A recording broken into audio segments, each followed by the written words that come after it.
beginning, From the beginning, God chose me to salvation God chose me to salvation through sanctification of the Spirit through sanctification of the Spirit and belief of the truth. and belief of the truth. Therefore, Therefore, it makes no difference it makes no difference how many antichrists, how many antichrists, false preachers, false preachers, and false teachers are out there, and false teachers are out there in the world. I can't be deceived, for my heart and mind are anointed to know the truth.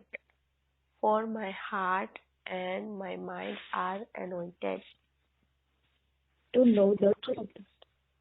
to know the truth. I have insight I have insight into kingdom mysteries into kingdom mysteries and secrets. and secrets. Glory to God. Glory to God.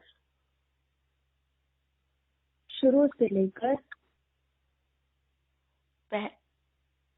पहले शुरू से लेकर શરૂઆતથી લઈને परमेश्वर ने मुझे चुन लिया है પરમેશ્વરે મને પસંદ કરી છે उद्धार के लिए, ઉદ્ધારને માટે कि मैं शुद्ध हो जाऊंगा કે હું શુદ્ધ થઈ જઈશ आत्मा के द्वारा આત્મા દ્વારા और मुझ में सत्य पर विश्वास रहेगा.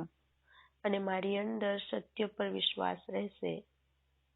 इसलिए એટલા માટે कोई फर्क नहीं पड़ता है કોઈ ફરક નથી પડતો कितने मसीह विरोध, કેટલા મસીહ વિરોધી, झूठे प्रचारक જૂઠા પ્રચારકો और झूठे उपदेशक અને જૂઠા ઉપદેશકો निकल पड़े हैं जगत में.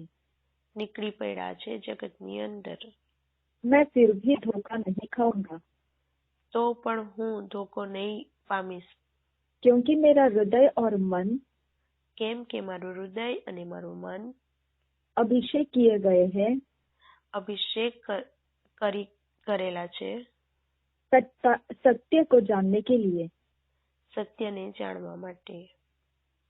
मुझ में दृष्टि है, મારી અંદર દ્રષ્ટિ છે राज्य के भेद और रहस्य जानने की. રાજ્યના ભેદ અને રહસ્યને જાણવા માટે. महिमा हो परमेश्वर की. પરમેશ્વરને મહિમા થાવ.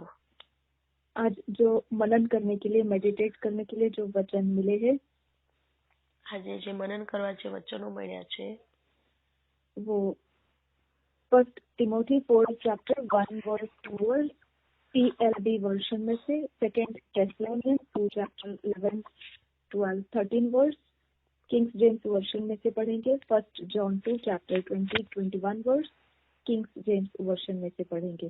पहले तिमोथियुस की पत्री 4 अध्याय 1-2 वचन जो इंग्लिश में पढ़ेंगे तब ELB वर्जन में से पढ़ेंगे. दूसरे थिस्सलुनीकियों की पत्री 2 अध्याय 11 12 13 वचन जो इंग्लिश में पढ़ेंगे तो किंग्स जेम्स वर्जन में से पढ़ेंगे.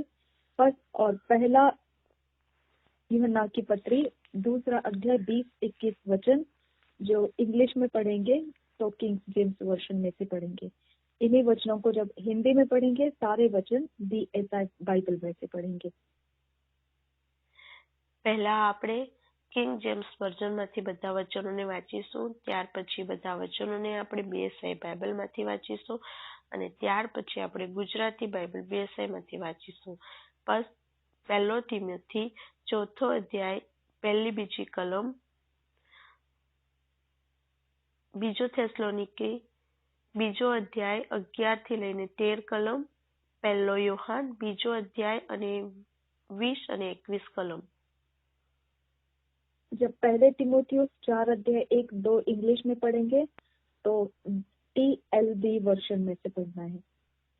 જ્યારે પહેલો તિમોથી ચોથો અધ્યાય અને પહેલી બીજી કલમ આપણે જ્યારે વાંચીશું ઇંગ્લિશ વર્ઝનમાંથી ત્યારે TLB વર્ઝનમાંથી વાંચવાનું છે और बाकी सारे वचन किंग जेम्स वर्जन में से पढ़ेंगे। અને બાકી જે વચનો આપ્યા છે એ કિંગ જેમ્સ વર્ઝનમાંથી વાંચીશું। हिंदी में सारे वचन BSI बाइबल में से पढ़ेंगे और गुजराती में BSI बाइबल। હિન્દીની અંદર આપણે બધા જ વચનો BSI બાઇબલમાંથી વાંચીશું અને ગુજરાતીમાં પણ BSI બાઇબલમાંથી વાંચીશું। हम पढ़ेंगे फर्स्ट टिमोथी 4 चैप्टर 1-2 वर्स, ये हम पढ़ेंगे TLB वर्जन में से। फर्स्ट टिमोथी 4 चैप्टर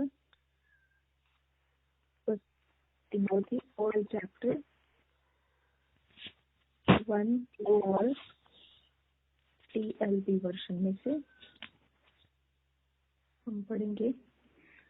रिदाला बखासे कबो उष्कर खासे के तीन बहंदरा हस्ता जहदूल रहा अखत के बरकबा आकाशे कबो उष्कर खासे के तीन बहंदरा लहदूल रहा अखसी कबो खतीन बहंदरा हस्ता जहदो खबा अष्कर खासे के कबो खतीन बहंदरा हस्ता लहदूल रहा अखत के बरकबो उष्कर खासे के तीन बहंदरा रेदे नमक खासे के तीन बहंदरा हस्ता लहदूल रहा अखस्ती कम बहुशकर खासे के तीन बहंदरा हस्ता जिदाल लबा आसे ही कम बहुशकर खासे के तीन बहंदरा हस्ता। Thank you Jesus. धन्यवाद हो यीशु, धन्यवाद हो यीशु, धन्यवाद हो यीशु, धन्यवाद हो यीशु। रिदाल लबा खासे ही कम बहुशकर खासे के तीन बहंदरा हस्ता रदेन में खतील रहा अखसी ही कम बहु का तीन बहंदरा हस्ता लहद उल रहा हकत किन बरकबा अशकर खासे ही कम बरोखता। Thank you father. मैं TLB वर्जन निकाल रही हूँ। Okay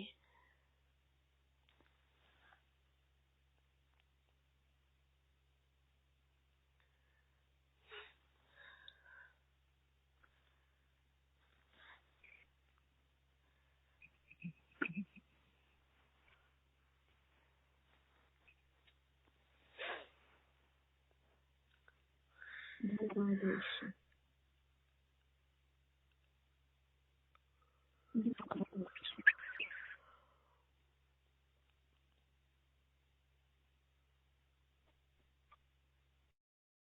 cut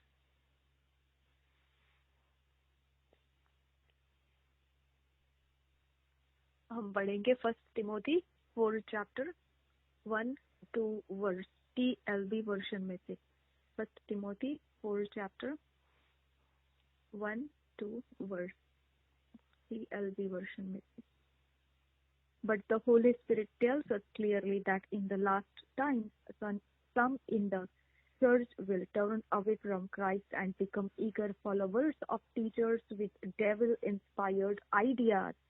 These teachers will tell lies with straight faces and do it so often that their consciences won't even bother them. My God.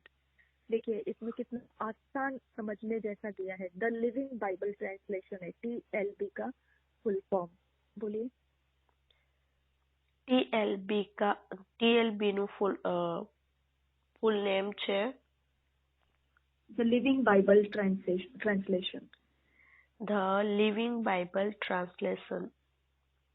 First Timothy 4 chapter 1 verse 2 verse. પહેલો Timothy ચોથો અધ્યાય પહેલી બીજી કલમ। इसमें जो दिया गया है वो बहुत स्पष्ट रीति से समझने आना चाहिए। इसकी वजह से ट्रांसलेशन बदल बदल कर दिया जाता है। આની અંદર જે આપવામાં આવ્યું છે એ ખૂબ જ ચોકસાઈથી આપણે સમજી શકીએ સ્પષ્ટ રીતે, એટલા માટે અલગ અલગ વર્ઝનમાંથી આપણને આપવામાં આવે છે। अलग अलग भाषांतर में से दिया जाता है। अलग अलग ભાષાંતરમાંથી આપણને આપવામાં આવે છે। अब हम पढ़ रहे हैं TLB वर्जन में से, द लिविंग बाइबल ट्रांसलेशन में से। હવે આપણે જે વાંચી રહ્યા છે તે TLB વર્ઝનમાંથી વાંચી રહ્યા છે। ધ લિવિંગ બાઇબલ ઇંગ્લિશ બાઇબલની અંદર ધ લિવિંગ બાઇબલ વર્ઝનમાંથી। हाँ, फर्स्ट तिमोथी 4 चैप्टर 1-2 वर्स हम पढ़ेंगे और एक बार। First Timothy 4 chapter 1-2 verse. પહેલો તિમોથી 4થો અધ્યાય પહેલી બીજી કલમ આપણે વાંચીશું.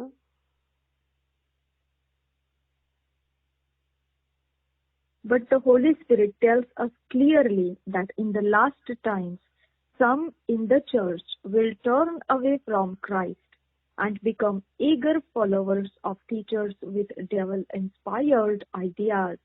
These teachers will tell lies with straight faces and do it so often that their conscience won't even bother them. कितना जबरदस्त खुलकर ये शब्द को रचना करके लिखा गया है. अगर इसको हम हिंदी में पढ़ेंगे तो देखिए ये कैसा है, फिर मैं आपको बताऊंगी ये ट्रांसलेशन में कैसा लिखा है. एक मिनट.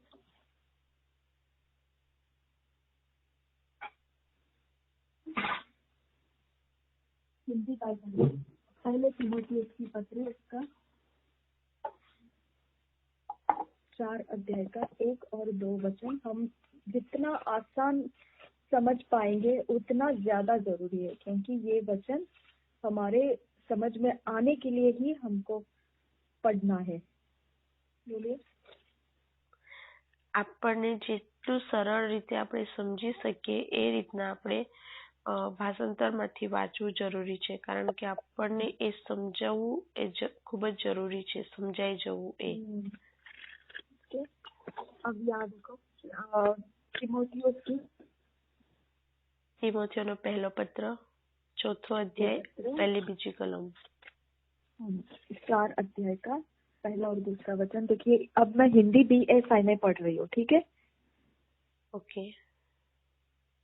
परंतु आत्मा स्पष्टता से कहता है कि आने वाले समयों में कितने लोग भरमाने वाली आत्माओं और दुष्ट आत्माओं की शिक्षाओं पर मन लगाकर विश्वास से बहक जाएंगे. यह उन झूठे मनुष्यों के कपट के कारण होगा जिनका विवेक मानो जलते हुए लोहे से दागा गया है. देखिए कितना स्पष्ट रीति से दिया है. परंतु पहले तीमुथियुस की पत्री 4 अध्याय 1-2 वचन. परंतु आत्मा स्पष्टता से कहता है कि आने वाले समयों में कितने लोग भरमाने वाली आत्माओं, कितने लोग भरमाने वाले आत्माओं और दुष्ट आत्माओं की शिक्षाओं पर मन लगाकर विश्वास से बहक जाएंगे. ठीक है, यहाँ मसीही जीवन नहीं बोला है, ठीक है, यहाँ कितने लोग बोला है. समझा आपको? यस. पढ़ी, मतलब आप बोलिए ना, गुजराती में बोलिए ना, ट्रांसलेट कीजिए ना, नहीं तो फिर मैं हिंदी में सीधा पढ़ के बंद करके आगे निकल जाती हूँ, क्योंकि मुझे चाहिए कि आपके गुजराती लोग इसका फायदा ले, कैसे कैसे वचन परमेश्वर हमको दे रहा है. राइट. आप बोलिए, फिर मैं बोलती हूँ. अभी यहाँ पे कितने लोग ऐसा दिया है, मसीह लोग नहीं दिया है. અહીંયા આપણે જોઈએ છે કેટલાક લોકો એવું કહ્યું છે. અહીંયા એવું નથી કહ્યું કે પ્રભુ ઈસુની અંદર प्रभु यीशुना लोग એવું નથી કહ્યું. हाँ, ओके. तो आज देखेंगे दुनिया में सारे लोग अपने अपने जो विश्वास के स्थान थे सब छोड़कर भरमाने वाले आत्माओं और दुष्ट आत्माओं की शिक्षाओं पर मन लगाते हुए पीछे जा रहे उनके, वो सुनते जा रहे उनके, और वो आत्माओं का वो लाभ उठा रहे हैं. वो आत्माओं को कैसा लेना है, कैसा दीक्षा प्राप्त करना है, वो सब सीखते हुए जा रहे. वो અહીંયા આપણે દુનિયાની અંદર જોઈએ છે કેટલાક મસીહ લોકો ભૂલવનાર ભ્રમમાં નાખવાવાળા આત્માઓની પાછળ, એ ઉપદેશકોની પાછળ જઈ રહ્યા છે, જે લોકોને ભ્રમમાં નાખી રહ્યા છે, है ना. तो यहाँ पे उसमें जो विश्वास करने वाले लोग हैं वो भी अपने मसीह विश्वास से अलग हो जाएंगे. જે વિશ્વાસ કરવાવાળા લોકો છે તે પણ પોતાના પ્રભુ ઈસુના વિશ્વાસથી અલગ થઈ જશે. हाँ, और जो सिखाने वाले हैं ना वो इसीलिए सिखाएंगे क्योंकि वो चाहते हैं लोग अपने अपने जगह में से विश्वास को निकाल ले और उनके पीछे चलना शुरू करे. उनके मकसद के साथ वो लोगों को इस प्रकार से भरमाने वाले आत्माएं और दुष्ट आत्माओं की शिक्षाएं देने में समय लगा रहे हैं. અને જે શીખવાવાળા જે ઉપદેશકો છે એ લોકોને એટલા માટે શીખવી રહ્યા છે કે એ લોકો એવું ઈચ્છે છે કે એ લોકો જે લોકો છે તે એ લોકોની પાછળ જાય, એટલા માટે એ લોકો ભૂતોનું જે શિક્ષણ છે, ખોટું શિક્ષણ, એ શિક્ષણ લોકોને આપે છે અને લોકોને ભરમાવા માંગે છે. એ લોકો જાણી જોઈને એવું કરે છે કે જેથી એ લોકો વિશ્વાસને છોડી દે અને એ લોકોની પાછળ ચાલે. हाँ, दुष्ट आत्मा के पीछे आ जाए वो लोग, ऐसा અને उनका मन है। અને એ લોકોનું એવું મન હોય છે કે એ લોકો દુષ્ટાત્માઓની પાછળ ચાલવા લાગે, और भटकने वाले आत्माओं के पीछे चले जाए, ऐसा उनका मन है ये। ભૂલવનાર આત્માઓની પાછળ એ લોકો ચાલવા લાગે એવું એ ઉપદેશકોનું મન હોય છે. उनके अंदर का ये एक सीक्रेट, उनको पता है वो क्या सिखा रहे। એ લોકોની અંદર જે રહસ્ય છે તે એ લોકોને ખબર છે કે એ લોકો શું શીખવી રહ્યા છે. और हम मसीही लोग उनके पीछे इसीलिए जाते हैं क्योंकि उन्होंने अपने ऊपर लेबल चढ़ा के रखा है, बिशप, नहीं तो पास्टर, नहीं तो रेवरेंड, ऐसे लेबल्स लगा के रखा है। इसके लिए हम मसीही लोग उनके लेबल्स के कारण धोखा खा जाते हैं। અને આપણે ખ્રિસ્તી લોકો કેમ ધોકો ખાઈ જઈએ છીએ? કારણ કે એ લોકોએ એવું લેબલ લગાવીને બેઠા હોય છે કે અમે પાસ્ટરો છે, અમે ઉપદેશકો છે, એટલે આપણે ભ્રમમાં આવી જઈએ છીએ.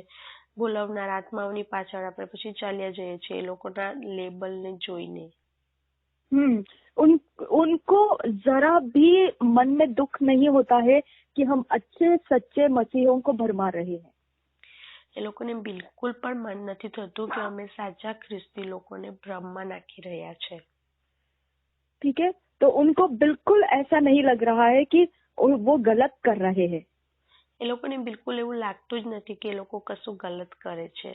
ठीक है, तो आप लोग सोचेंगे कि ये ऐसे कैसे समझा रहे, इनको थोड़ा भी डर नहीं लगता है क्या? भाई उनको डर नहीं लगता है, ये तो बोल के रखा है ना वचन में। તમને એવું લાગશે કે એ લોકો કઈ રીતના આવું કરી શકે? શું એ લોકોને બિલકુલ ડર નહીં લાગતો હશે? ના, નથી लागतो डर એ લોકોને. કારણ શું છે? કારણ કે જો અહીંયા વચનમાં પણ તો આપેલું છે, लिख के रखा है। ओके, वो जानते हुए कर रहे हैं ऐसा, वो समझ के साथ कर रहे हैं, उनके अंदर का भेद उनको पता है वो क्यों ऐसे करना है उनको।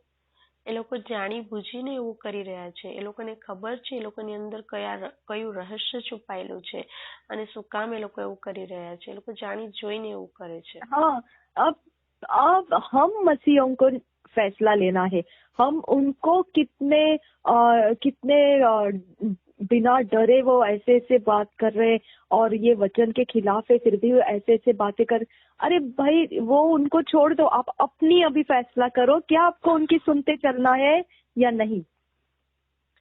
આપણે જે હવે પ્રભુ ઈસુમાં છે તો આપણે નિર્ણય લેવાની જરૂર છે કે આપણે એ લોકોનું સાંભળતા ચાલવાનું છે કે પછી આપણે એ લોકોની વાતોને છોડીને આગળ વધવાનું છે. એ લોકોની વાત પર વિશ્વાસ કરવો જોઈએ કે નહીં કરવો જોઈએ એ આપણે નિર્ણય લેવાનો છે હવે. ओके, विश्वास को दूर की बात है, उनके पीछे जाना है कि नहीं जाना है आपने फैसला करना है। जब आपके दिमाग को पता लग गया ये कुछ तो गड़बड़ी का आत्मिक चाल चलन चल रहे हैं, इसमें कुछ परमेश्वर का आत्मा, कुछ भरमाने वाले आत्मा, कुछ दुष्ट आत्मा, सबकी सीखी हुई बातों को लेकर वो मसीह जीवन का प्रचार कर रहे हैं, तो आपको समझ में आना चाहिए क्या मैंने इसके पीछे जाना है कि नहीं जाना है, ये अभी आपको देखना है। હવે તમને ખબર પડી ગઈ કે આ જે ઉપદેશકો છે એ તમને ખોટું શીખવી રહ્યા છે, તો વિશ્વાસ વસ્તુ તો અલગ છે કે તમે એ લોકો પર વિશ્વાસ કરો કે ના કરો, પણ તો એ વસ્તુનો નિર્ણય લેવાની જરૂર છે તમારે હવે કે તમારે એ ઉપદેશકો જે તમને ખોટું पीछे जाना है कि नहीं जाना है, શીખવી રહ્યા છે એ ઉપદેશકોની પાછળ તમારે જવું છે કે નથી જવું. હવે એ લોકોનો ફોલો કરવા છે કે નથી કરવા એ નિર્ણય તમારે લેવાનો છે. हाँ, क्योंकि ये तो वैसे भी उनके मानो उनके विवेक जलते हुए लोहे से दागा गया है। मतलब उनको फर्क नहीं पड़ता है वो कितने निडरता के साथ वचन के खिलाफ कैसे सिखा रहे, निडरता के साथ है वो लोग, उनका विवेक खत्म हो चुका है। ओके, એ લોકોનો વિવેક છે તે ખતમ થઈ ચૂક્યો છે. એ લોકોને બિલકુલ ડર નથી લાગતો આ બધું ખોટું શીખવતી વખતે. मुझे बहुत दुख होता है जब लोग ऐसे बोलते हैं कि मैंने ऐसे पास्टरों को देखा है जो ड्रिंक करते हैं और गंदे काम करते हैं और फिर भी पुलपिट पे आके प्रचार करते हैं। तो आपको क्या करना है? उनके विवेक वैसे ही दाग दिए गए हैं, लोहे से दागा गया है, वचन में लिखा है। आप और हमने क्यों निर्णय लेना है उसका? કેટલાક લોકો એવું કહે છે કે મને બહુ દુઃખ થાય છે જ્યારે હું સાંભળું છું કે કોઈ પાસ્ટર ડ્રિંક કરે છે, ખોટું કામ કરે છે અને પછી સ્ટેજ પર જઈને પ્રચાર પણ કરે છે. તમારે એવાઓની પાછળ કે પછી એ લોકો વિશે વિચારીને શું કામ છે? કારણ કે વચનની અંદર લખી દેવામાં આવ્યું છે કે એવા માણસો દમ એ લોકોનું જે અંતઃકરણ છે એ દમાયેલા છે, એ લોકો એવા જ છે. તો હવે તમારે નિર્ણય કરવાની જરૂર છે કે તમારે એને ફોલો કરવું છે કે નથી કરવું. है ना? तो आप सोचेंगे कि ये कपट से कर रहे होंगे, क्या ये सच में ऐसे पीड़ा में है? आप फैसला कर रहे होंगे क्या सच में ये खराब इंसान है या सच में अच्छा इंसान है? आप ऐसा सोच रहे होंगे. તમે હવે એવું વિચારતા હશો કે એ જે પાસ્ટર છે કે જે માણસ છે તે સારું છે કે પછી ખરાબ છે, એવું તમે વિચારતા હશો. है ना? तो इसका मतलब क्या हो जाता है कि ऐसा अगर कोई है, आपको मालूम पड़ता है ऐसा कुछ गलत काम करके परमेश्वर का सेवा कर रहा है, तो आपको इतना ही कर सकते हैं, उसके विवेक जिंदा होने के लिए प्रार्थना कर सकते हैं.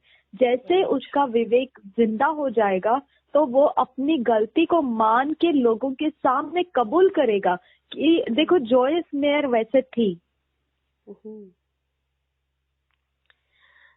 અગર તમને ખબર પડે છે કે કોઈ પ્રભુની સેવા કરી રહ્યું છે અને સાથે સાથે ખોટી વસ્તુઓ પણ કરી રહ્યું છે, પાપમાં જીવન ગુજારે છે, ડ્રિંક કરે છે અને સાથે સાથે પ્રચાર પણ કરે છે, તમને હવે ખબર પડ્યું કે એનું જે વિવેક છે તે હતો હવે ખરાબ થઈ ચૂક્યું છે, તો બસ તમે એટલી જ પ્રાર્થના કરી શકો છો હવે એના માટે કે એનો વિવેક જાગે અને એ પોતાની ભૂલનો સ્વીકાર કરે અને લોકોને આગળ પોતાની ભૂલનો સ્વીકાર કરે અને માફી માંગે અને પરમેશ્વરના સાથે ફરીથી સચ્ચાઈથી જોડાઈ જાય.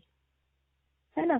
अगर आप बोलेंगे हाँ, अगर आप बोलेंगे नहीं ये ऐसा कर रहा है, वो वैसा कर रहा है, ये वो हो रहा है, वो हो रहा है, अगर आपको मालूम पड़ा तो आप उनके विवेक जिंदा होने का प्रार्थना करो. आप उनके गुण आप एक्सपोज करते बैठने की जरूरत नहीं है, क्योंकि वचन ओपनली लिखा है, उनका विवेक लोहे से दागा गया है.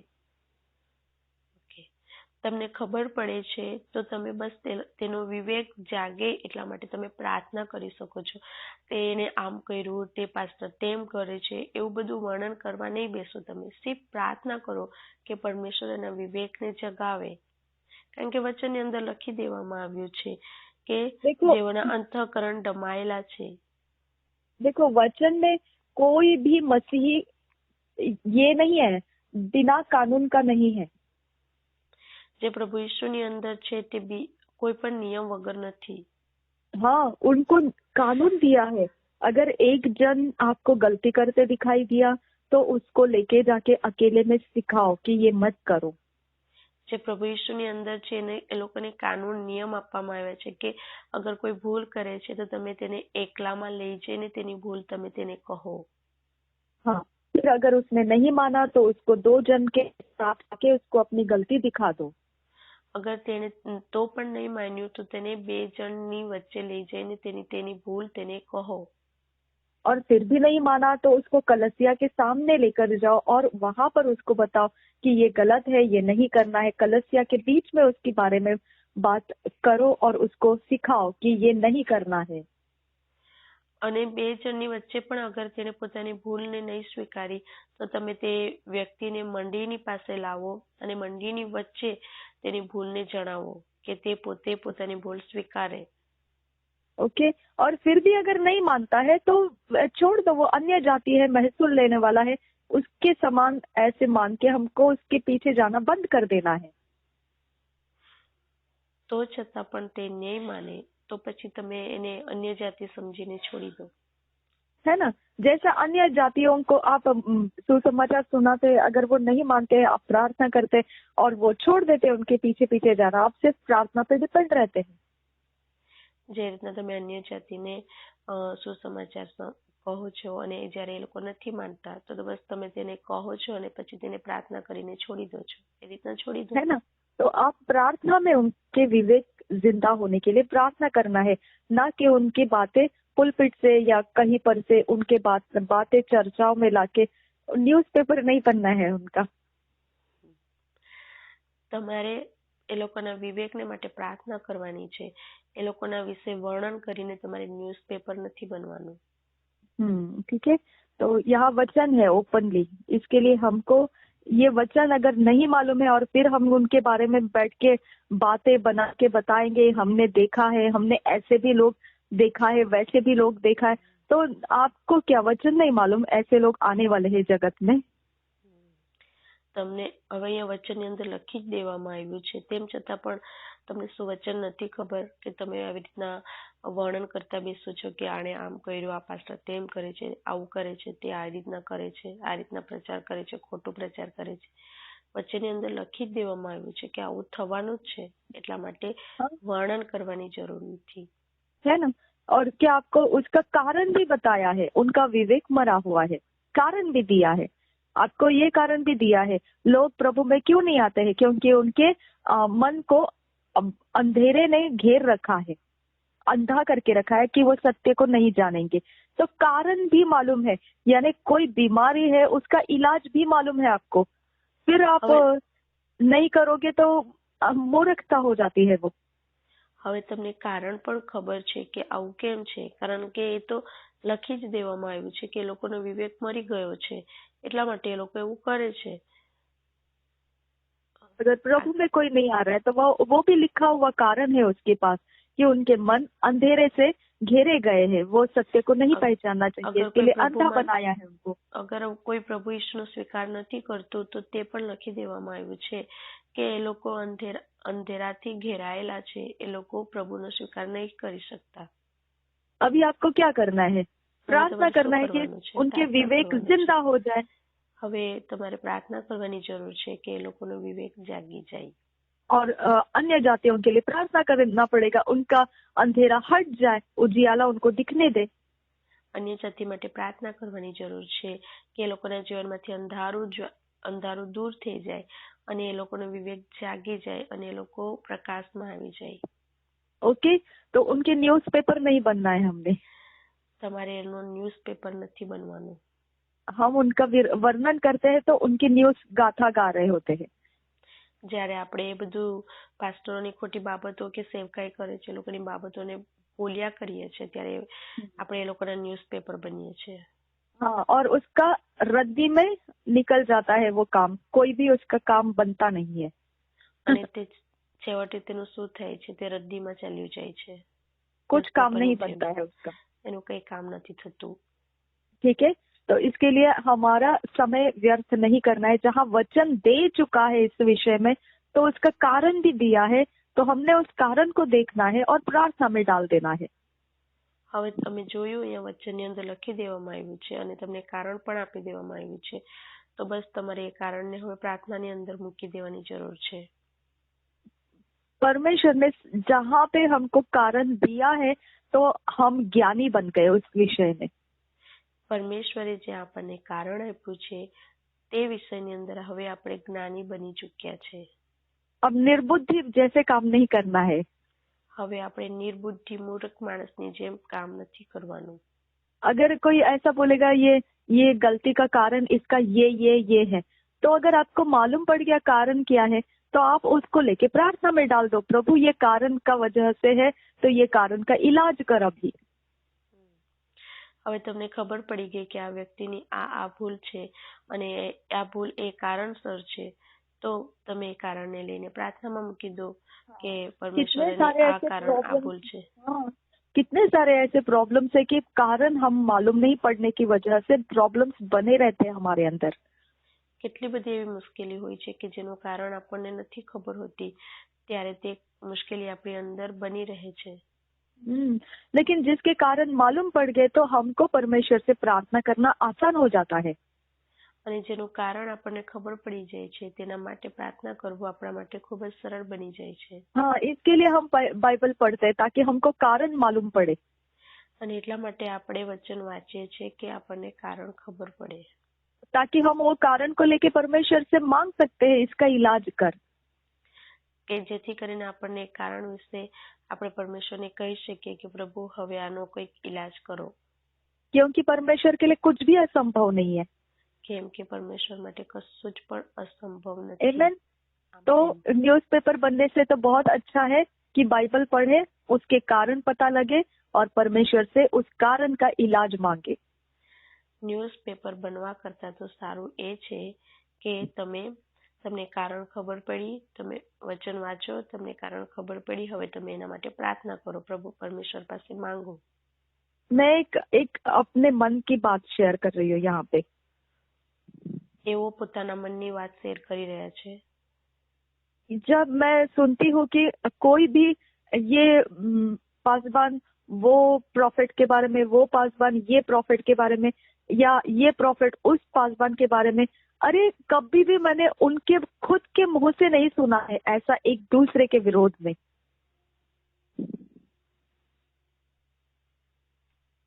बोलो, वापस बोलो आप। मैं हमेशा ये देखती हूँ, कोई इंसान जो बिलीवर है, जो विश्वास करने वाला है, ठीक है, ओके, जे विश्वासी छे, जे प्रभु पर विश्वास करे छे, वो हो सकता है किसी प्रॉफिट का पीछा कर रहा है। अगर ते कोई भविष्यवक्ता नो पीछो करी रह्यो छे, ओके, अब वो क्या करेगा, अपने न्यूज चैनल में वो भविष्यवक्ता ने कुछ बोला, उसको लेके वो प्रेरित के बारे में कुछ बोला, ऐसा उसके बारे में दे देगा। अरे तेरे को क्या रेवलेशन मिला, क्या उसका प्रकाशन मिला? અવિશ્વાસી શું કરે છે, કોઈ ભવિષ્યવક્તાને ફોલો કરી રહ્યું છે તો તેણે કંઈક પ્રેરિત માટે કંઈ બોલ્યું તો તેના વિશે પોતાની ન્યૂઝ ચેનલમાં બોલવા લાગી જશે કે આ ભવિષ્યવક્તાએ આ પ્રેરિત માટે આ કહ્યું છે। શું તમને પ્રેક્ટિકરણ મળ્યું છે એ પ્રેરિત વિશે, એ ભવિષ્યવક્તા વિશે? एक इंसान है क्या, वो अगर ऐसा कुछ बोल दिया, कोई पैसे लेके प्रार्थना कर रहा है, ठीक है, दुनिया में एक इंसान है क्या, सिर्फ भविष्यवक्ता ही है क्या कि वो पैसे लेके प्रार्थना कर रहे? ऐसा एक ही इंसान है दुनिया के अंदर। अगर કોઈ એવું ઉદાહરણ આપ્યું કે લોકો પૈસા લઈને પ્રાર્થના કરે છે તો શું એક જ ભવિષ્યવક્તા હોય છે જે પૈસા લઈને પ્રાર્થના કરે છે, એવું હોય છે? अगर लिया पैसा तो तुम्हारा क्या जाता है? अगर લીધા પણ તો તમારું શું નુકસાન થાય છે? तुमने नहीं लिया, अनुग्रह है परमेश्वर का तुम्हारे ऊपर। તમે નથી લેતા તો તમારા પર અનુગ્રહ છે પરમેશ્વરનો। किसी ने लेके प्रार्थना किया, तुम्हारा क्या जाता है? परमेश्वर उसको दोष नहीं दे रहा है, हम क्यों उसका बतंगड़ बनाते? અગર તમે નથી લીધા અને અગર એણે પૈસા લીધા બી છે તો પરમેશ્વર એના પર દોષ નથી લગાવી રહ્યા, તો આપણે કોણ કે એના પર દોષ લગાવીએ? वचन तो लिखा है ना, दावने वाले बैलों का मुंह नहीं बांधना चाहिए। વચનમાં તો લખ્યું છે ને કે જે दावने वाले बैल रहते हैं उनको मुंह खोल के रखना चाहिए ताकि उनको जब भूख लगे तो उसमें से वो निकाल के खा सके। જે બળદ હોય છે એના જે મુંહ છે એ બાંધીને નથી રાખવામાં આવતા કારણ કે જ્યારે એને ભૂખ લાગે ત્યારે તે ખાઈ શકે। देखो, कोई भी इंसान परमेश्वर व्यर्थ में बोता नहीं है दुनिया में। કોઈ પણ વ્યક્તિ બી એમ જ વાવતું નથી વ્યર્થમાં। आप जो है वही कैरेक्टर सबका होगा तो फिर दुनिया के अंदर परमेश्वर नहीं है। હવે તમે તમારું જે કેરેક્ટર છે તે જ પ્રમાણે દુનિયાના હરેક લોકો રહે એવું જરૂરી નથી। दुनिया में परमेश्वर नहीं है फिर, તો પછી એનો મતલબ દુનિયામાં પરમેશ્વર નથી, है ना? तो आप एक अकेले ही परमेश्वर है, ऐसा हो जाएगा। તો એનો અર્થ એવો થશે કે દુનિયામાં એક જ પરમેશ્વર છે। ओके, जब पुलपिट में से कोई भी प्रचार करता है, जरूरी नहीं है वो किसी के भी एक इंसान के ऊपर रहेगा। विश्वासियों ने उसको लेके सीधे तीर नहीं छोड़ना है कि ये अपोस्टल के बारे में बोला, नाम के साथ बोलते हैं, ये प्रॉफिट जी के बारे में बोला। आपको क्या प्रकाशन मिला है? જ્યારે કોઈ પ્રચારક પોતાને પુલપીટ પરથી કોઈના મતલબ ઉદાહરણ તરીકે એવું કહે છે કે હા કેટલાક એવા હોય છે પ્રચારકો કે જે પૈસા લઈને કાર્ય કરે છે કે પછી કશુંક પણ બોલે છે, તો તમારે એવું જ સમજવાની જરૂર નથી કે આ જ ભવિષ્યતા વિશે કહેવામાં આવ્યું છે કે આ જ પ્રેરિત વિશે કહેવામાં આવ્યું છે. શું તમને એનું પ્રેક્ટિકરણ મળ્યું છે કે જે પ્રચારક બોલી રહ્યા હતા તે આ જ ભવિષ્યવક્તા હતા કે આ જ પ્રેરિત હતા? એવું તમને પરમેશ્વરે પ્રેક્ટિકરણ આપ્યું છે? देखो, किसी के पास पैसे है, ओके, हम्म। लेकिन जो पैसे नहीं लेते हैं वहां पर भी उनका नंबर नहीं लग रहा है कोई कारण से. જે પૈસા લે છે અથવા તો જ્યાં પૈસા નથી લેવામાં આવતા ત્યાં પણ કોઈ કારણ છે જેને લીધે એ લોકોનો પ્રાર્થના માટે નંબર નથી લાગી રહ્યો? हाँ, अगर वो पैसे दे के नंबर लग रहा है तो वो पैसे देने वाले को जरूरी है कि उसको प्रार्थना मिले, और पैसे लेने वाले को जरूरी है क्योंकि वो परमेश्वर के कामों में इस्तेमाल करना चाहता है. प्रॉब्लम कहाँ है? परमेश्वर का राज्य चल रहा है आगे. અગર કોઈ જગ્યાએ પૈસા લેવામાં આવે છે તો જે પૈસા આપે છે એને પણ ચાન્સ મળે છે પ્રાર્થના માટેનો, અને જે પૈસા લે છે એને પણ પરમેશ્વરના રાજ્યમાં વાપરવા છે માટે એ પૈસા લે છે. તો अगर તમને कोई શું મુશ્કેલી છે? कैसा भी काम करे, उसके अंदर के गुण जैसे भी है, परमेश्वर कुछ भी छुपा के नहीं रखता है, सब एक्सपोज करता है. वो कोई भी अधर्म छुप के रहने वाला नहीं है. प्रभु के दासों के अंदर कोई अधर्म छुप नहीं सकता है. પરમેશ્વર કશું પણ છુપાવીને નથી રાખતા. પરમેશ્વરના જે દાસ દાસી હોય છે એની અંદર અગર કોઈ અધર્મ છે તો પરમેશ્વર એને એક્સપોઝ કરશે, એને નહીં हाँ, છુપાવશે.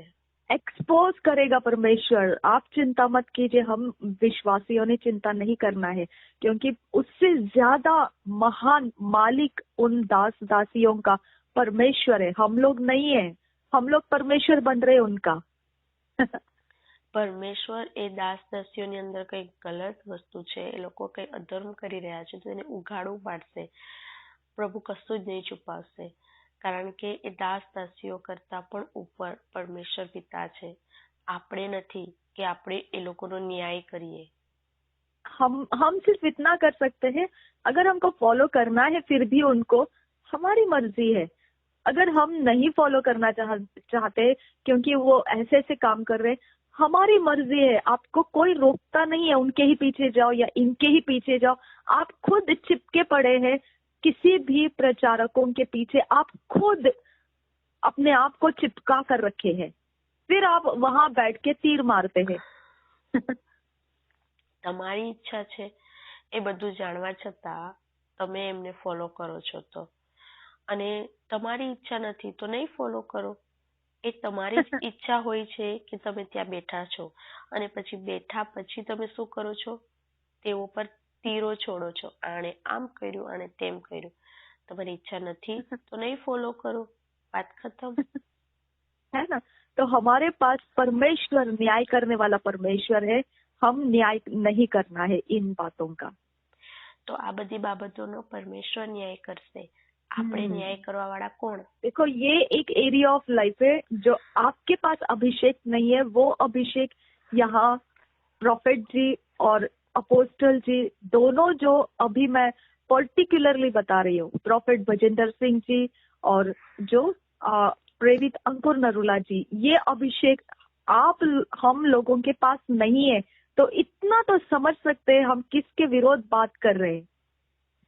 હવે હું પર્ટિક્યુલર નામ લઉં છું, પ્રેરિત એપોસ્ટલ અંકુર નરોલાજી અને પ્રોફિટ ભજેન્દ્ર સિંહજી. જે એ લોકો પર અભિષેક છે તે આપણા પર નથી, તો તમે બોલીને શું કરી રહ્યા છો? हमको सोचना चाहिए कि हम कौन से परमेश्वर के जन को छू रहे हैं. તો આપણે વિચારવાની જરૂર છે આપણે કયા પરમેશ્વરના દાસને અડકી રહ્યા છે. ओके, कौन से परमेश्वर के दासी को छू रहे हैं. ओके, કયા પરમેશ્વરની દાસીને આપણે સ્પર્શ કરી રહ્યા છે. तो मूसा की बहन मिरियम को परमेश्वर ने छोड़ा नहीं, तो वो हमको और आपको भी नहीं छोड़ेगा. याद रखना है वो. જ્યારે મૂસાની બેન મરિયમને પણ પ્રભુએ નહીં હા. છોડી, તો આપણે તો કોણ છે કે પ્રભુ આપણને નહીં છોડે? ओके, पृथ्वी को कमांड करके दुर्भाग दिया था, उसके अंदर निगल लिया था कुछ लोगों को, क्योंकि उन्होंने परमेश्वर के दासों का विरोध किया था. પૃથ્વીએ પોતાનું મોં ફાડીને એ લોકોને પોતાની અંદર સમાવી લીધા હતા. કારણ શું હતું? કારણ કે એ લોકોએ પરમેશ્વરના દાસોની વિરુદ્ધમાં વાતો કહી હતી. वो उनका फैलाव और हम उनके बारे में कुछ जजमेंट करना मूर्ख के अलावा और कुछ नहीं रहेगा हमारे पास. એ લોકોનો ન્યાય કરવો એ મૂર્ખતાને સિવાય બીજું આપણી પાસે કશું જ નહીં હશે. ओके, क्योंकि हम अपने खुद पत्थर उठा के अपने ही ऊपर डालने वाले लोग बनेंगे. આપણે એવા લોકો બનીશું જે પથ્થર ઉઠાવીને આપણા જ પગ પર મારીશું. वो लोग तो काम करते जाएंगे, वो लोग हमारे बातों से रुकने वाले नहीं है. वो काम करते जाएंगे और ज्यादा करेंगे. वो कुछ नहीं है एक दूसरे के विरोध में, कहीं पर भी नहीं है. वो अपने काम में मगन है. हम मूर्खता करके हम अपने ऊपर पत्थर डाल रहे हैं. એ લોકો તો પોતાનું કામ કરતા રહેશે, આપણે બોલીએ કે ના બોલીએ. આપણે પોતે આપણે પથ્થર ઉઠાવીને આપણા પગ પર મારીએ છીએ બધું બોલી બોલીને. और फिर उनके ही पास जाएंगे लाइन में खड़े होने के लिए, हम पर प्रार्थना करो. એ લોકોનું કશું જ નથી બગાડવાનું. એ લોકો પોતાનું કામ કરતા જ રહેશે અને પછી આપણે શું કરીશું? એક દિવસે આપણને જરૂર પડશે તો આપણે જ પાછા ઉભા થઈ જશું પ્રાર્થના કરાવવા માટે એ લોકો પાસે જઈને. ओके, तो ये मूर्खता मत कीजिए, हम भी नहीं करेंगे, आप भी मत कीजिए. उनको उनके काम करने दो, हम अपने काम करेंगे. ओके, हमको उनको फॉलो करना है. उनके ऊपर परमेश्वर का अभिषेक है, हमको उनसे अभिषेक से जोड़ा गया है. हमको उनका न्यायाधीश बना के नहीं रखा है. તો આપણે શું કરવાનું છે? આપણે એમના અભિષેકની અંદર ચાલવાનું છે, ના કે એ લોકોનો ન્યાય કરીને બેસવાનું છે. આપણને એ લોકોના અભિષેકની સાથે પરમેશ્વરે જોડ્યા છે. એ લોકોને એ લોકોનું કામ કરવા દો, તમે તમારું કામ કરો, અમે અમારું કામ કરીશું. बुद्धिमानी की बात ये है कि उनको दुख मत दो और उनके अभिषेक का फायदा लो. બુદ્ધિમાનીની વસ્તુ એ છે કે તમે એમના અભિષેકનો લાભ લો, એમના વિરોધમાં નહીં ચાલો. हाँ, जितना अभिषेक का फायदा लोगे आप उतना ज्यादा परमेश्वर का ज्यादा से ज्यादा आपके लाइफ में बदलाव को देखेंगे. જેટલો તમે અભિષેકનો લાભ લેશો પોતાના જીવનમાં, એટલો જ બદલાવ તમે તમારા જીવનમાં જોશો. जितना एक दिन का भर भी हम उनका विरोध में कुछ न्याय करेंगे तो आप 10 गुना ज्यादा उसका लॉस आपको उठाना पड़ेगा. તમે એક તણખલા બરાબર પણ તમે પ્રભુના દાસોનો વિરોધ કરશો, ન્યાય કરશો, તો તમે 10 ગણો તમારા જીવનમાં તમે એનો બદલો જોશો નેગેટિવ. ओके, तो हमारे लिए वो शोभा नहीं देता है ऐसा कुछ भी काम करना. इससे बेहतर है कि हम प्रार्थना करें उन लोगों के लिए. તો આપણને શોભા નથી આપતું કે આપણે એવું કંઈ કરીએ. આપણને જરૂર લાગે છે કે આપણને જ કોઈના જીવનમાં ખોટું દેખાય છે તો બસ તેના માટે પ્રાર્થના કરો, તેનો ન્યાય નહીં કરો. ओके, दूसरे 2 Thessalonians 2 chapter 11, 12, 13 वर्स पढ़ेंगे इंग्लिश में. 2 Thessalonians 2 chapter 11, 12, 13 वर्स पढ़ेंगे. इंग्लिश किंग जेम्स वर्जन में से पढ़ रही हूँ. And for this cause God shall send them strong delusion that they should believe a lie, that they all might be damned who believed not the truth, but had pleasure in unrighteousness. But we are bound to give thanks of all way to God for you, brethren, beloved of the Lord, because God hath from the beginning chosen you to salvation through sanctification of the Spirit and belief of the truth. और एक बार पढ़ेंगे 2 Thessalonians 2 chapter 11, 12, 13 verse हम पढ़ेंगे. And for this cause God shall send them strong delusion, that they should believe a lie, that they all might be damned who believe not the truth, but had pleasure in unrighteousness. इस पे ध्यान दीजिए, 12 वचन में क्या लिखा है? But had pleasure in unrighteousness. Okay, और 13 verse, but we are bound to give thanks always to God for you brethren beloved of the Lord, because God had from the beginning chosen you to salvation through sanctification of the spirit and belief of the truth. Hindi में यही वचन हम पढ़ेंगे। थिस्सलुनीकियों की पत्री उसका दूसरे थिस्सलुनीकियों की पत्री उसका दूसरा अध्याय और 11, 12, 13 वचन। थिस्सलुनीकियों की दूसरी पत्री उसका दूसरा अध्याय 11, 12, 13 वचन हम पढ़ेंगे DSI बाइबल में से। देखिए ध्यान से पढ़ना। देखिए यहाँ पर 12 वचन में बहुत खास कुछ दिया है। देखिए 11 वचन हम पढ़ रहे हैं। इसी कारण परमेश्वर उनमें एक भटका देने वाली सामर्थ्य को भेजेगा कि वे झूठ की प्रतीति करें। ओके, देखिए परमेश्वर ओपनली बता रहा है, इसी कारण अब परमेश्वर खुद भी उसमें शामिल हो जाएगा। ओके, और हमको ऐसे आत्मा से वो भटका देगा कि हम वो अनुग्रह का लाभ नहीं ले पाएंगे जो अपोस्टल जी के ऊपर है, जो प्रॉफिट जी के ऊपर है। समझ में आया? तो अगर हम ज्यादा होशियार बनने की कोशिश करेंगे ना, तो यहाँ पे ये है, परमेश्वर खुद भी फिर होशियारी दिखा देता है। ओके, यहाँ क्या लिखा है 12 वचन, ताकि जितने लोग सत्य की प्रतीति नहीं करते, ओके, वरन अधर्म से ही प्रसन्न रहते हैं, ठीक है, नहीं वो मानना नहीं चाहते हैं, तो परमेश्वर भी उसकी चिंता नहीं करेगा फिर, ठीक है, वरन अधर्म से प्रसन्न होते हैं, वे सब दंड पाए। ओके, हे भाइयों और प्रभु के प्रिय लोगों, चाहिए कि हम तुम्हारे विषय में सदा परमेश्वर का धन्यवाद करते रहे। समझा? क्योंकि परमेश्वर ने आदि से तुम्हें चुन लिया कि आत्मा के द्वारा पवित्र बनकर और सत्य की प्रतीति करके उद्धार पाओ। ठीक है, तो परमेश्वर का कितना भला इच्छा है हमारे बारे में, हमको परमेश्वर में लाया है ना। तो हमारी खातिर परमेश्वर ने कितना अच्छा काम किया है, हमको विश्वास दिलाया यीशु मसीह के ऊपर, है ना। हमारे अंदर का गुण परमेश्वर ने बदली कर दिया, हमारा विवेक शुद्ध किया, हमको सही क्या गलत क्या समझ में आने लगा। ओके, इतना ही क्या, बड़े बड़े प्रभु के दास भी अगर कहीं छोटी सी गलती करते हैं तो हमारा विवेक हमको टच करके बता देता है कि ये गलत कर रहे हैं, है ना। कितना सेंसिटिव बनाया परमेश्वर ने हमको, इतना अच्छा हमारा सब कुछ होने के बाद हम अगर अधर्म में प्रसन्न रहने लगे तो हम फिर गए काम से। ठीक है, आप पढ़िए। ગુજરાતી બાઇબલ વ્યવસાયમાંથી થેસ્સલોનિકીઓનો બીજો પત્ર, બીજો અધ્યાય 11, 12 અને 13 કલમ। જેઓએ સત્ય પર વિશ્વાસ કર્યો નહીં પણ અધર્મમાં આનંદ માન્યો, તે સર્વને દોષિત ઠરાવવાને માટે તેઓ અસત્ય માને, માટે દેવ તેઓને ભ્રમણામાં નાખે છે। હવે જેઓ વિશ્વાસ જ નથી કરવા માંગતા પરમેશ્વરની વાતો પર, પરમેશ્વરના સેવકો પર, તો પરમેશ્વર પણ શું કરે છે કે એ લોકો પર જે પરમેશ્વરનો અભિષેક છે, જે અનુગ્રહ છે, તેનો આપણે લાભ ના લઈ શકીએ, માટે પરમેશ્વર પણ શું કરે છે, પછી આપણને ભ્રમણામાં નાખે છે, રહેવા દે છે આપણને એ અવસ્થાની અંદર।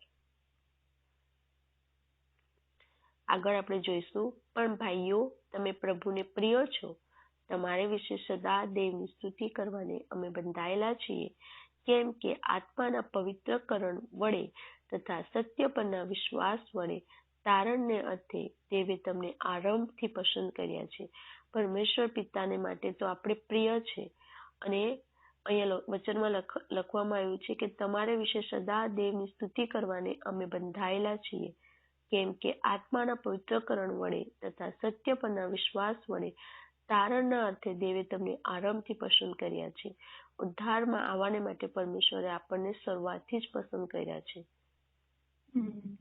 ये अब हम इतना समय क्यों लगा रहे हैं, इतना एक एक छोटा छोटा बात वचन के अंदर से लेके हम क्यों इतना पकड़ के बैठ जाते हैं, क्योंकि अभी समय खत्म हो रहा है।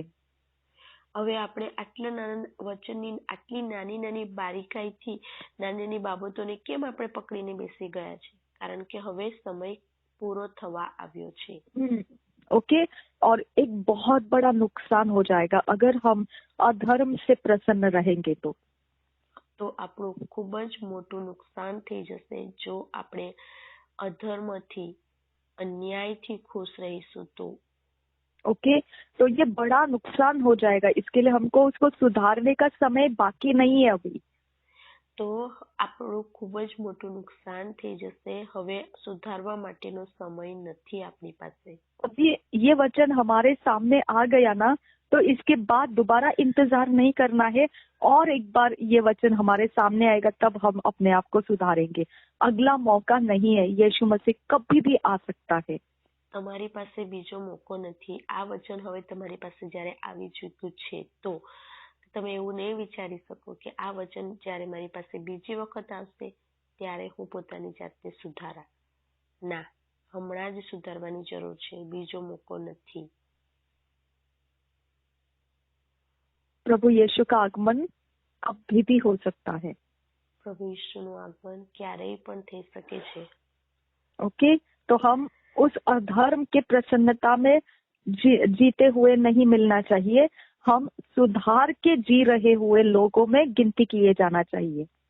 તો આપણે અધર્મમાં જીવવા વાળું જીવન આપણું ન હોવું જોઈએ, પરંતુ આપણે સુધારમાં ચાલવા વાળું જીવન આપણું હોવું જોઈએ। इसके लिए अगले समय का इंतजार नहीं करना है, अभी ये समय आ गया, हमारे सामने वचन आ गया ना, इसी वचन यस एंड आमीन और फाइनल करके ये कैरेक्टर में हमको ले लेना है। તો જ્યારે આપણી પાસે આ વચન આવી ચૂક્યું છે તો તમારે બીજા મોકાની રાહ જોવાની નથી, પણ આ વચનને હા અને આમીન કહીને પોતાના જીવનમાં લાગુ પાડવાનું છે। आमीन। तो इस तरह से हमारा लाइफ है, इसके लिए वचन के ऊपर हम इतना समय लगा रहे हैं, नहीं तो हमारे वचन पढ़ने में कितना टाइम जाता है, 1-2 मिनट में एक वचन पूरा करके निकल जाते हैं आगे, है ना। એટલા માટે વચન પર આટલો બધો ટાઈમ અમે આપી રહ્યા છે, નહીં તો વચન સિર્ફ વાંચવું જ હોતે તો 1-2 મિનિટમાં એને વાંચીને ખતમ કરી શકાય એમ છે। ठीक है, हमको अगला समय दोबारा इस वचन पर आने का मिलेगा या नहीं हम बोल नहीं सकते हैं। તો આ વચન પર આપણે ફરીથી મનન કરવાનો મોકો આપણને મળશે કે નહીં મળશે એ આપણે જાણતા નથી। ये सोच के हमने चलना है कि ये अभी यस आमीन और हमारे चरित्र में ले लेना, दैट्स ऑल। તો તમારે હમણાં જ તમારી પાસે મોકો છે, તમારે આ વચનને હા અને આમીન કહીને લઈ લેવાનું છે, કારણ કે આગલો મોકો આપણને મળે કે ના મળે એનું કોઈ એ નથી કે આપણને મળશે જ કે નહીં મળશે। बस तभी हम अपने बड़े प्रतिफल को खोएंगे नहीं, जो यीशु मसीह के आगमन में उठा लिए जाना है। તો આપણે જે આપણા માટે જે પ્રતિફળ રાખી મૂકવામાં આવ્યું છે, જે બીજા આગમનની વખતે આપણને ઉઠાવી લેવામાં આવશે, તેને આપણે પ્રાપ્ત કરી શકીશું, તેને આપણે ખોશું નહીં, खोएंगे नहीं खोશું। ओके, ठीक है। अब हम अगला वचन पढ़ेंगे, 1 John 2 chapter 20-21 verse. 1 John 2 chapter 20-21 verse हम पढ़ेंगे किंग्स जेम्स वर्जन में से। But ye have an unction from the Holy One, and ye know all things. I have not written unto you because you know not the truth, but because ye know it, and that no lie is of the truth। और एक बार पढ़ेंगे 1 John 2 chapter 20 verse 21 verse। But ye have an unction from the Holy One, and ye know all things. I have not written unto you because ye know not the truth, but because ye know it, and that no lie is of the truth। इसी वचन को हम हिंदी में पढ़ेंगे। यूहन्ना की पहली पत्री उसके 2 अध्याय का 20 और 21 वचन। यूहन्ना की पहली पत्री उसका 2 अध्याय का 20 और 21 वचन बीएसआई बाइबल में से पढ़ेंगे। परंतु तुम्हारा तो उस पवित्र से अभिषेक हुआ है और तुम सब कुछ जानते हो। मैंने तुम्हें इसलिए नहीं लिखा कि तुम सत्य को नहीं जानते, पर इसलिए कि उसे जानते हो, और इसलिए कि कोई झूठ सत्य की ओर से नहीं। और एक बार पढ़ेंगे पहले यूहन्ना के पत्री 2 अध्याय 20-21 वचन। परंतु तुम्हारा तो उस पवित्र से अभिषेक हुआ है और तुम सब कुछ जानते हो। मैंने तुम्हें इसलिए नहीं लिखा कि तुम सत्य को नहीं जानते, पर इसलिए कि उसे जानते हो और इसलिए कि कोई झूठ सत्य की ओर से नहीं। આપણે ગુજરાતી બાઇબલ BSI માંથી વાંચીશું યોહાનનો પહેલો પત્ર 2 અધ્યાય અને 20 અને 21 કલમ। જે પવિત્ર છે તેનાથી તમે અભિષિક્ત થયા છો અને તમે સઘળું જાણો છો। તમે સત્યને જાણતા નથી એ કારણથી નહીં, પણ તમે તેને જાણો છો અને સત્યમાંથી કંઈ જૂઠું આવતું નથી એ કારણથી મેં તમને લખ્યું છે। આપણે ફરી એક વખત વાંચીશું BSI ગુજરાતી બાઇબલમાંથી યોહાનનો પહેલો પત્ર 2 અધ્યાય 20 અને 21 કલમ। જે પવિત્ર છે તેનાથી તમે અભિષિક્ત થયા છો અને તમે સઘળું જાણો છો। તમે સત્યને જાણતા નથી એ કારણથી નહીં, પણ તમે તેને જાણો છો અને સત્યમાંથી કંઈ જૂઠું આવતું નથી એ કારણથી મેં તમને લખ્યું છે। तो अब हमारे साथ परमेश्वर ये वचन के आधार से हमारे अंदर पवित्र आत्मा हमको टच करता है। ओके, हमारा हमारा हमारा शुद्धि जो है, जो समझ की शुद्धि है हमारे अंदर, ओके, उसको छूता है पवित्र आत्मा। પવિત્ર આત્મા આ વચનો દ્વારા આપણને સ્પર્શ કરે છે, આપણી અંદર જે શુદ્ધતા છે તેને સ્પર્શ કરે છે। शुद्धता नहीं, शुद्धि शुद्धि। तो हम बोलते हैं ना बेसुध हो गया, तो शुद्ध जो रहती है, शुद्धि जो रहती है, वो शुद्धि जो हमारी समझ के साथ कनेक्टेड है। ओके, अगर समझो आपके सामने एक चीज रखी जाए और आपने कभी वो चीज देखी नहीं, तो आप उसकी परवाह नहीं करेंगे।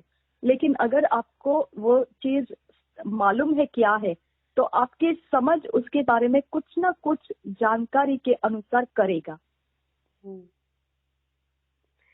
શુદ્ધિમાં એટલે કે કોઈ વસ્તુ તમારી સામે રાખવામાં આવ્યું છે તો તમે તે વસ્તુની જાણકારીમાં તે વસ્તુ તમે કરશો। लेकिन अगर जानकारी नहीं है तो અગર તમને જાણકારી નથી તો आप उस वस्तु की तरफ ध्यान भी नहीं दोगे, क्योंकि आपके समझ में कुछ है ही नहीं उसके विषय में। તો તમે એ વસ્તુની તરફ ધ્યાન પણ નહીં આપશો, કારણ કે તમારી સમજની અંદર એ વસ્તુ બિલકુલ છે જ નહીં। हाँ, तो वचन भी ऐसे ही है। તો વચન પણ એવી રીતના જ છે। जब परमेश्वर का आत्मा छूता है हमारी शुद्धि को, तब हमारे समझ आता है ये वचन क्या कह रहा है। જ્યારે વચન આપણી શુદ્ધિને સ્પર્શ કરે છે ત્યારે જઈને આપણને સમજમાં આવે છે કે વચન શું કહેવા માંગે છે। ओके, तो ये हमारे ऊपर एक परमेश्वर की मेहरबानी है। તો આ એક પરમેશ્વરની મહેરબાની છે આપણા ઉપર। नहीं तो वचन हम पढ़ेंगे और खत्म कर देंगे, समझ में कुछ नहीं आया। નહીં તો આપણે વચન વાંચીશું અને બસ તેને ખતમ કરી દઈશું, समझ में कुछ नहीं आया और सुधार भी नहीं आया। અને સુધાર પણ કંઈ નહીં આવ્યો। हमने सिर्फ एक काम पूरा कर दिया। આપણે બસ એક કામ પૂરું કરી દીધું। ठीक है, तो ऐसा कितनी बार हो जाता है कि हम सिर्फ एक काम पूरा करने के लिए सेवा करते हैं, लेकिन समझ में कुछ भी नहीं आया। તો આવું તો આપણી સાથે કેટલી બધી વખત થઈ જાય છે કે બસ આપણે કામ કરવા પૂરતું કરી દઈએ છે, આપણને સમજમાં કંઈ નથી આવતું। इसकी वजह से उन्नति नहीं आती है, फिर એટલા માટે ઉન્નતિ નથી થતી, गलतियां बढ़ती है हमारे द्वारा, ભૂલો વધે છે આપણા જીવનમાં આપણા દ્વારા। और जब सुधार के वचन आते हैं तो हम उसको स्वीकार नहीं पाते हैं, અને જ્યારે સુધારના વચનો આવે છે તો તેનો આપણે સ્વીકાર નથી કરી શકતા, क्योंकि हमारा मन विवेक मरा हुआ हो जाता है। મન વિવેક મરેલા બરાબર થઈ જાય છે, क्योंकि पवित्र आत्मा छू नहीं रहा है वचन से। કેમ કે પવિત્ર આત્મા વચનથી સ્પર્શ નથી કરી રહ્યા। हाँ, तो ये एक मेहरबानी है परमेश्वर की। जब वचन का हमको अर्थ मालूम पड़ने लगता है तो हमको पवित्र आत्मा ने वो समझाया रहता है। इसकी वजह से हमारे अंदर उन्नति निश्चित हो जाती है। તો આ પરમેશ્વરનો અનુગ્રહ છે કે પવિત્ર આત્મા દ્વારા આપણે એ વચનને સમજી શકીએ છીએ અને ત્યારે આપણી ઉન્નતિ થઈ જાય છે. नहीं तो हमारी उन्नति नहीं होगी और हमारा विवेक मरा हुआ रहेगा और हमारे નહીં તો द्वारा फिर આપણી ઉન્નતિ गलतियां નહીં बढ़े. થશે અને આપણો વિવેક મરેલો જેવો રહેશે અને આપણા દ્વારા પછી ભૂલો થશે. ठीक है, तो इसके लिए जितना वचन का हमारे पास आता है सुधार करने के लिए उतना ज्यादा हमने स्वीकार लेना है ताकि हमारा विवेक जिंदा रहे. તો જ્યારે વચન દ્વારા આપણી પાસે આવે છે કે આપણે આપણી અંદર એ સુધાર કરીએ તો આપણે એ સુધાર કરી લેવાની જરૂર છે અને આપણા વિવેકને જગાવવાની જરૂર છે. आमीन. प्रभु यीशु मसीह हमारी सहायता कर रहा है, इसीलिए धन्यवाद करते हैं. પ્રભુ ઈસુ મસીહ તમે અમારી મદદ કરી રહ્યા છો માટે અમે તમને ધન્યવાદ આપીએ છીએ. पवित्र आत्मा પવિત્ર આત્મા तेरे वचनों में हमें शुद्ध हमें फिट एंड फिक्स कर. તમારા વચનોની અંદર અમને ફિટ અને ફિક્સ કરો. ईश्वरीय रचना डिवाइन ऑर्डरलीनेस में लेकर आइए. ઈશ્વરીય રચના ડિવાઇન ઓર્ડરલીનેસની અંદર લઈને આવો. नासरी यीशु मसीह के नाम में मांगते हैं पिता, सुन और कबूल कर. ઈસુ નાસરીના નામથી માંગીએ છીએ, સાંભળો અને કબૂલ કરો પિતા. आमीन. आमीन. आमीन. Amen amen amen.